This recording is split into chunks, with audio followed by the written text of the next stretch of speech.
بسم اللہ الرحمن الرحیم۔ السلام علیکم ورحمۃ اللہ وبرکاتہ۔ میں ہوں سید عاشق حسین اور آپ دیکھ رہے ہیں اسلامک نالج۔ آج کی اس ویڈیو میں بات کریں گے خواب میں طوطا دیکھنا کیسا۔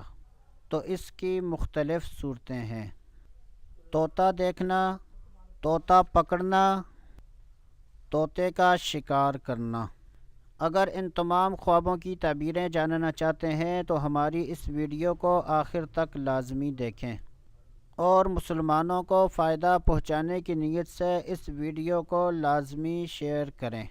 اگر کوئی شخص خواب کے اندر طوطا دیکھے تو یہ اس بات کی دلیل ہے کہ اس شخص کے ہاں لڑکا پیدا ہوگا یا ایسا شخص مال حرام پائے گا۔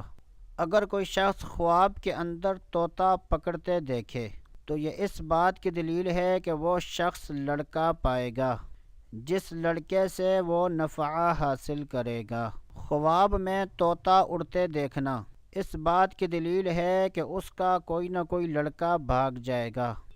اگر کوئی ملازم اس کے پاس کام کر رہا ہے وہ بھی بھاگ جائے گا۔ اپنے آپ کو طوطے کا شکار کرتے دیکھنا اس بات کی دلیل ہے کہ وہ شخص مال حرام حاصل کرنے کی کوشش کرے گا۔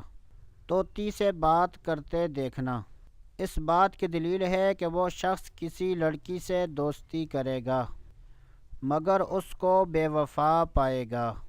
اللہ عز و جل سے دعا ہے کہ اللہ عز و جل ہمیں اچھے خواب دیکھنے، برے خوابوں سے بچنے کی توفیق عطا فرمائے۔ تو دوستو ابھی کے لیے اتنا ہی، اگلی ویڈیو تک اجازت۔ اللہ حافظ۔